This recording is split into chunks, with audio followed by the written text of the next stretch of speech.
250 only. But if you are very much interested, probably you can go for that. So it's a 250 only. Total strength will be 250, and we are covering end-to-end everything, starting from fundamental to lot of things. Deep dive session for dedicated containers. Right. So we are filling the agenda very shortly. All the most of the CFP is going to finalize. 40% ready, and people are coming from probably you can see a lot of good people, good technical experts are coming from AWS also, as well as from community also, right? So anybody wanted to join, I invite them. So this is just one announcement probably. What exactly we are just focus on containers and all those things? Container and Kubernetes. So Kubernetes. All the services related to container and Kubernetes, if you wanted to deliver a solution, what all things AWS provides. And deep dive means it is going to have a technical sessions as well? Exactly, technical session with them. And good thing is there is no time limit for someone who is going to present. So here we have a limit, 1 hour, 1.5 hours. There is no such limit, right? Yeah, so what we want is to justify that topic. So if somebody says it's a very interesting topic, but 15-20 minutes is sufficient for that, so we'll do that. Somebody said it's a 40-45 minutes, then we'll do that. So we wanted to justify the subject, the depth. So we'll adjust that timing also according to topics. So ultimately, what we wanted to cover, starting from fundamental of container to Kubernetes, that was the first session. Then we wanted to cover scaling and performance of the container. Then we wanted to cover migration also, modernization also, how to migrate to containerized platform. Then again, security of the containers, that also we wanted to. Then modernization of the container, and some slightly miscellaneous, recently I think even data analytics and machine learning on containers. So those topics will be deep dive topics. Thank you. Yeah, observability, monitoring observability also one of the topics for containers. Sir, what are containers? You have to attend. This is off topic, so I cannot tell. So in CNCF you can cover container. I think we have already planned, right? We have done multiple workshops, and what you can say is even talk also here in AWS community Vadodara also. So In next, future we are next session of CNCF. Yeah, that will be on container. That will be on actually. container. Next So you CNCF get to session is know on what container and container. Dockerization, so you can attend it. So nowadays, So it will be from scratch actually. What is container? What is Dockerization? So I think that nowadays will be very helpful. Vadodara is flourishing with a lot of meetups, goods for all, right? It's good. Initially, probably when we started, there was only one meetup. Yes. Now there are so many. It's good actually. Good for. It has to be we should confuse which meetup should I attend. So that is now it happens. So that's good. For most of us, lot of us who are at least part core member of AWS group, they are occupied every Saturday. Yeah, right? So there is now Nitin Bhai has also started Java community JavaScript. The Rajesh Bhai is handling Java user group. So JavaScript we already CNCF, have CNCF. having CNCF, and there is Laravel and GDG running in AWS as well, right? So there is a lot of things to learn. You choose what you want to learn and grow, right? Basically, we want to make Vadodara tech city like Bangalore or Hyderabad or whatever. And another good thing, Nilesh Bhai is going to have a session in Pune AWS meetup group on 27th May. 20. Yeah, right after the AWS summit. So, and he is one of the AWS community hero. So, and that's a proud moment for us every time he comes from Ahmedabad to here just to support us. Otherwise, he doesn't have any. He doesn't. His intention is to get pure, to help the community grow. Another thing, so there is in this next week, 18th May, it's AWS Summit. I think it might be, I don't know whether it's too late. But it's already closed. So Registration is already but closed. There is a virtual edition happening that you can, 25th of May, you can view it from your home. So it's a virtual edition, you can be part of it. So you'll get what's happening in AWS ecosystem. So, and I think 5 people are going there. At least 5 to 6 people are attending AWS Summit. So if you have any question, what we explain, what we learn, you can share that as well. So in Pune, I am presenting kind of mixing two technology. One is very old and one is cloud. So my topic I have created is Newton 3 laws of motion with cloud security. So that probably maybe once we can take that meetup also. So how to convert Newton's 3 law of motion into cloud security. So that was the topic I have. Please start.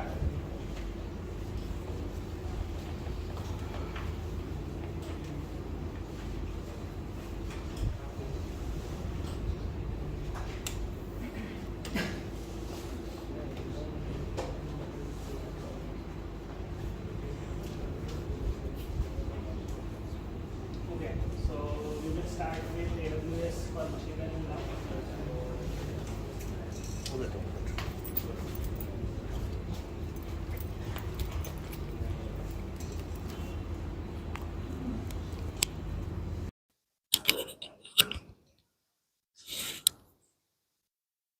Okay, so we will start with AWS for machine learning now.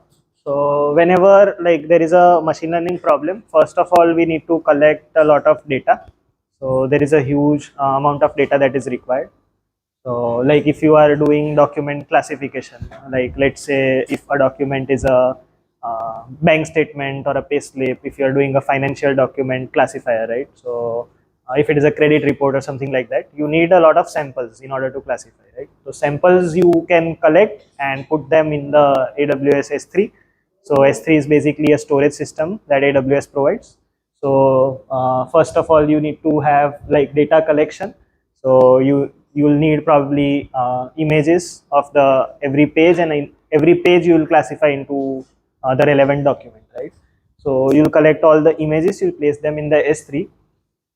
Then when you get these images, you can run downstream tasks if the you can collect the text out of image if it is a searchable document, for example, right? If it is a electronically generated document, there are a lot of extractors by which you can collect the exact position of each and every character, right? So you have the position of the character, you have the entire image, you can feed that into the system, and then probably you can get it tagged, and then you can train your model on top of that.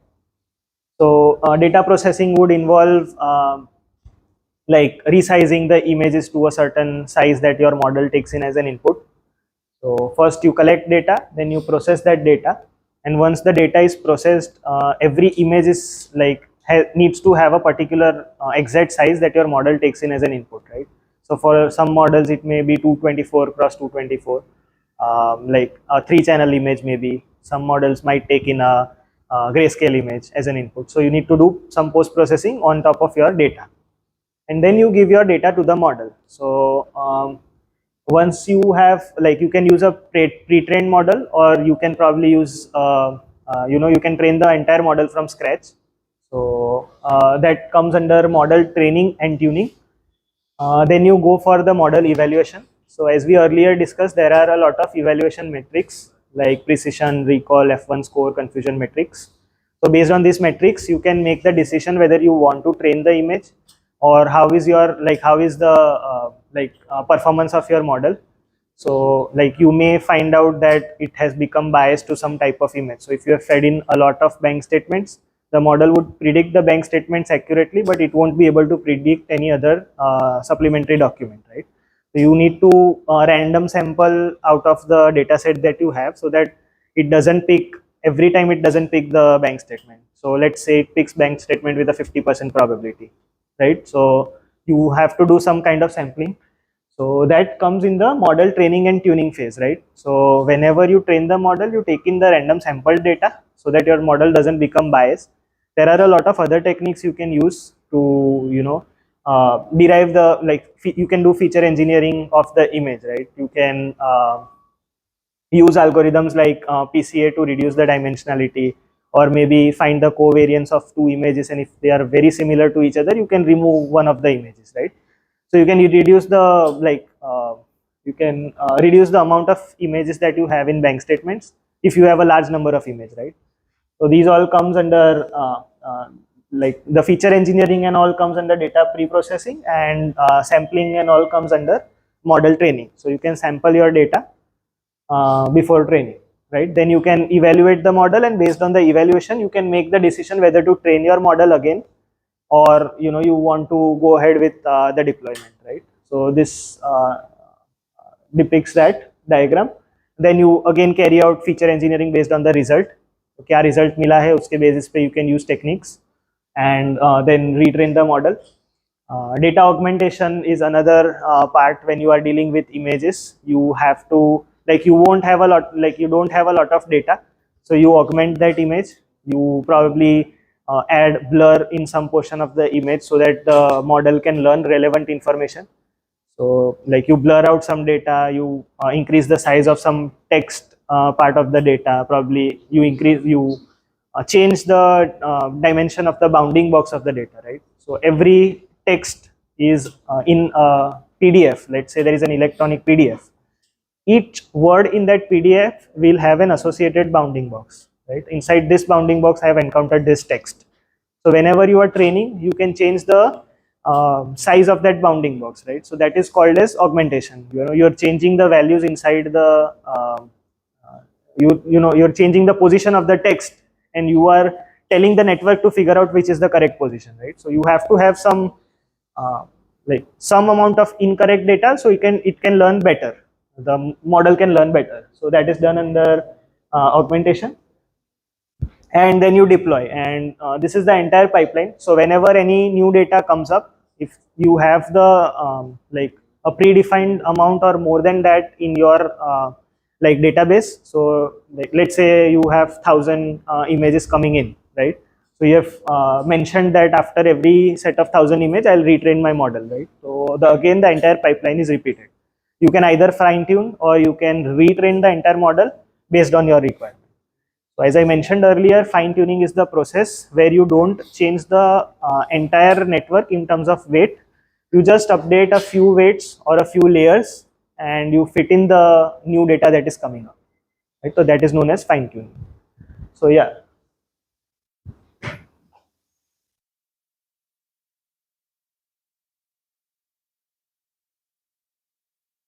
Now this is the workflow of the SageMaker notebooks. So SageMaker notebooks can fetch your raw data.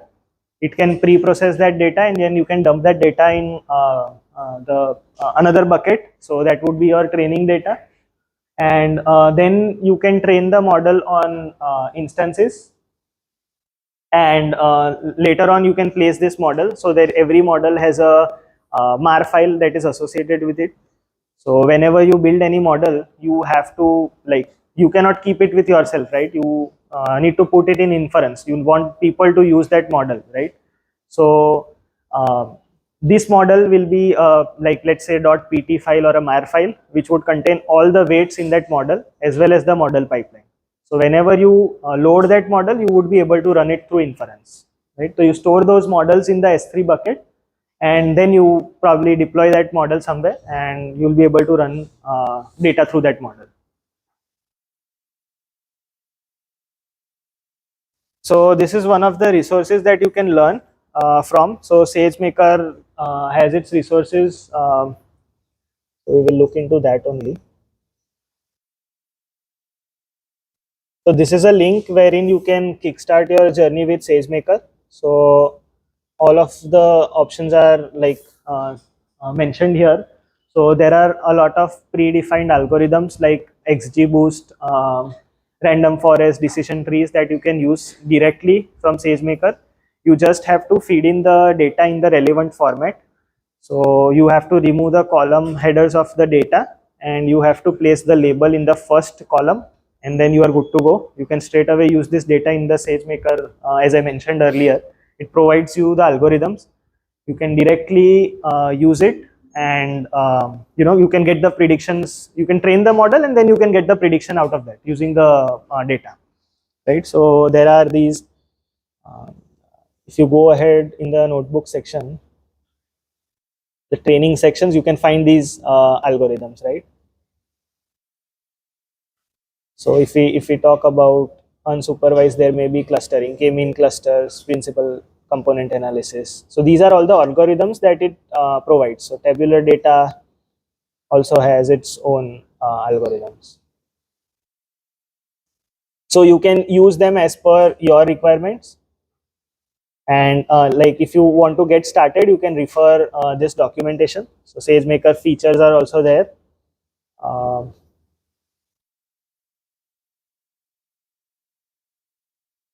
This is, as we just discussed right now, the entire workflow. It's a different diagram. Now these are different instances that SageMaker provides you for your training tasks. So this is the, like as mentioned, this is the lower demand workloads. So T instance is like when you don't like, you have a small notebook and you are experimenting something, then you can use this T instance. Then M instance are generally used for when you have standard memory and GPU consumption. So you require memory as well as equal amount of GPU. Then these are memory optimized. So whenever you would have to load a lot of images or the model structure is very huge, then you would have to use the memory instance. So you are keeping the data in the memory while you are going in the training phase, right? So you are caching the data in your memory to make your model fast. Otherwise, you will have to load the data all over again. So there, the application of memory comes in, right? You have pre-processed the data and you are storing that data for the model to train, right? If you pre-process every time before training, it will consume a lot of time and your GPU. So you need to have a high memory in order to store this pre-cached data so that you don't have to every time pre-process the data. So that is memory. Compute, so like we are all aware about. So like if the model architecture is huge, there are a lot of weights involved, it would obviously need more compute.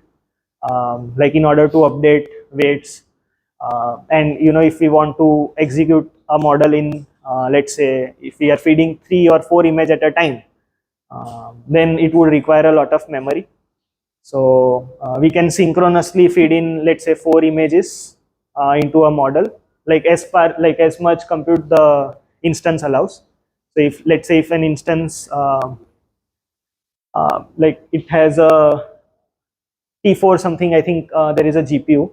So if instance has that GPU, you can process probably 4 images of 224 cross 224 in a BERT in image classifier model, right? BERT is a language model. So let's say layout model or something like that. So you can process 4 images simultaneously. So that is the advantage of using GPUs.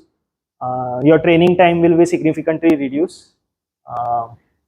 And the other the instances are for inference.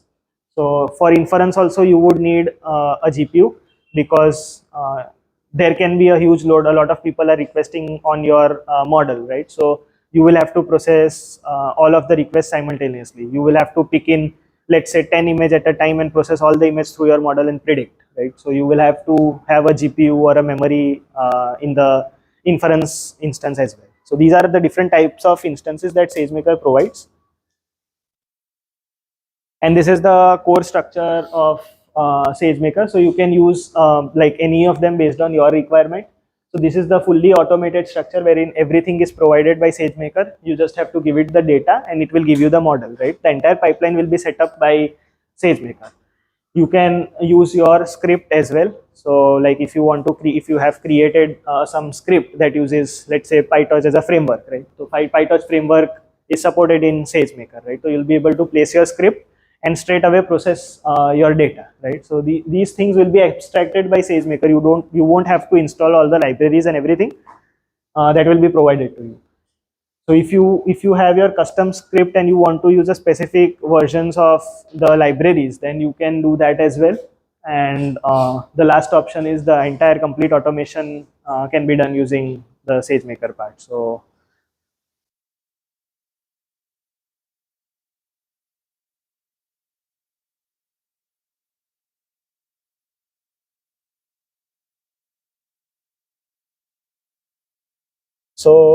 this is Amazon SageMaker. So if you want to start using SageMaker, what I would suggest is you go ahead and create like SageMaker notebooks, for instance. Like if you create this SageMaker notebooks, I have one created. You can choose the instance type. Like I have mentioned all the instances and what each instance is used for in the earlier slide. You can probably look into that, and as per your requirement, you can create an instance, and then you can run the notebook on top of that instance, right? I have created one notebook. You can straight away create it. It's a simple process, and then like you can probably open that in AWS provides you a platform, so it is integrated with Jupyter Lab. You can open your notebooks in Jupyter Lab and start performing your experiments. So SageMaker provides you with examples. So these examples would have a lot of pre-built code in there. So when we look at, see, the Hugging Face test classification is there.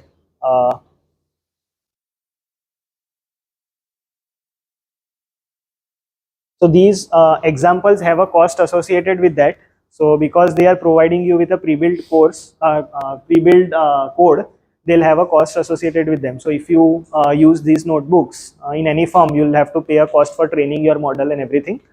So the entire workflow is defined in here, and all the steps along with how to use SageMaker are mentioned. So you can probably start with any of these notebooks and experiment. Because this notebook is hosted on an instance, you also won't face any delays or like the memory related or GPU related issues, right? It would satisfy that. So probably you can start your SageMaker journey from here.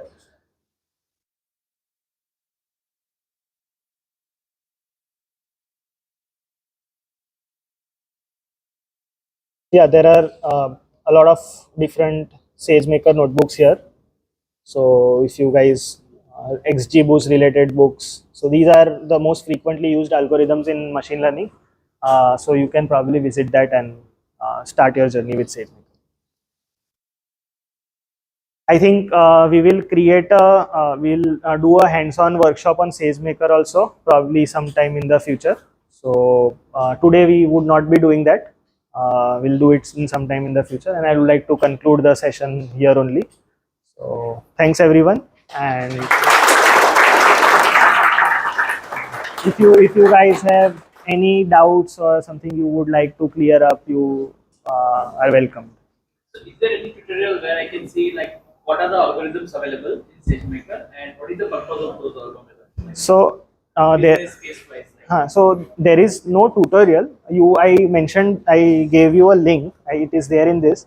So you can probably use this link and go ahead and look into the documentation. So all the algorithms that are there have been mentioned in this documentation. You can go ahead and read about those algorithms. Most of the like image related, video related, speech related tasks are done using model in today's world, and decision based tasks are done by classical machine learning. So if you want to classify something, make a decision, make a prediction, that is done using classical machine learning. So XGBoost, random forest, and those algorithms. Everything, all the scripts are provided by SageMaker. You can go ahead and check out the notebooks. There will be a notebook wherein the entire workflow of, let's say, SVM is mentioned. You can pick that up, use bits of code, and just test out your thing So in for your learning purpose, I think I can pick up the data set from Google. Yes. And I can use the pre-trained model from Yes. there, and I can just Yes, you can experiment with that in the SageMaker notebooks, because it will provide you the GPU that you need. Probably you can do that in Kaggle as well, but SageMaker provides you integrated tools with wherein you can keep your data in S3 probably, and then you can pull that data out of S3, save your model again in the another bucket or something like that. So yeah, anyone have any doubts? You can probably ask it now. Like just for like learning and enthusiast purpose, how does this compare to something like Google Colab? Because they also have a very generous rate here, where Yes. they provide a 10-13 for free. So a lot of people, I personally also, I use a lot of Colab during the development. So Colab is a wonderful platform. So if you want to pursue, like if you want to practice problems, Kaggle is a good platform. If you want to put your code into like deployment phase, or you're doing a production level task, AWS would be good. And if you want to develop, then Colab is the best platform. Colab or maybe Kaggle also. So in some places Colab is slower than Kaggle. So I've noticed this over time. So you can probably go ahead and use Kaggle as well for your GPU related tasks. You can run it for 2 to 3 epochs and then you can place it in training on AWS or somewhere. So when we develop models, we write script, test it for a few epochs in Colab or Kaggle or anything, and then we place it in Kaggle in AWS for a longer period of time. So that is the process. How generous is the free tier on SageMaker? Does it even have a free tier and how? So like SageMaker doesn't have as good tier as compared to Kaggle and Colab. Most of the people use that only.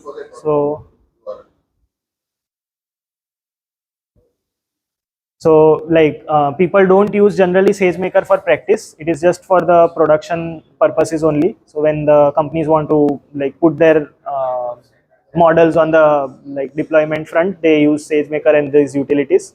But you can use the code base that is for free. You can probably use this. Two more things. SageMaker Canvas is also there. Maybe you've heard of it. It's more of a not really there yet, but it's like a no-code option. So try seeing other options apart from SageMaker because SageMaker is like production level thing. So there are other options as well. SageMaker Canvas is like code. You can explore that also. But in practice, if you look into that, mostly Colab and Kaggle are the go-to when it comes to development. I was on-prem, and then if I want to make it live on AWS cloud now, so like, can I just do it on SageMaker or is there any other service? So you can, like if it is a high computational model, you can go ahead with a GPU, but GPUs are pretty costly nowadays. So like if like we as a company also use some part in GPU and some part we put it in the one that has a lot less load, we put it in SageMaker. So SageMaker has a serverless option wherein you can pay as you use, right? So we have kept certain part there and certain part we've kept it in the GPU. So if you have a high demand and a lot of people are using your model, then you can place it probably in a GPU to give a faster response. So the inference time would highly reduce on a GPU. And SageMaker will initialize it every time so that GPU. Like the model is basically a live model wherein it's trained on a certain data set earlier that is currently working. And when certain amount of data is fed again, like what happens when the user feeds in the data, we get an output using machine learning model, and that is stored into our database. Acha. Once our the database has again sufficient amount of data, our model retrains itself. So I just wanted to take some suggestion. What kind of pipeline can be exist on the MLOps parts on the AWS? I think We are using S3 bucket for storage, and currently it's on-prem, so but now we are. you are going for a semi-supervised approach, if I understand it Yes, correctly. semi-supervised. Okay. Yeah, we can connect later on to discuss this. Right? On the this front, so we'll have a workshop also anyway. So I think you'll be able to understand better when we do it actually. Yeah. Thank you, Ishan, for this wonderful session on AWS. Thanks everyone.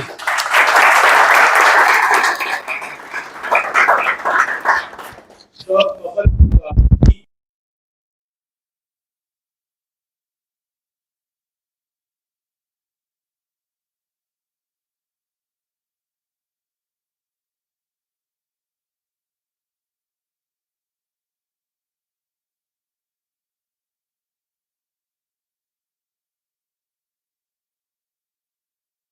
other sessions you are interested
If you want what topic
how many of Exact you number.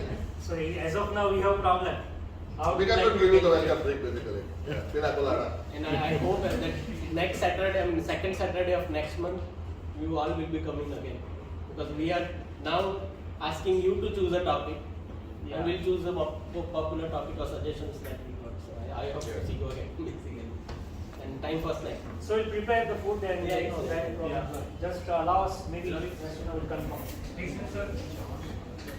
So for this AWS cloud, you mentioned that you should know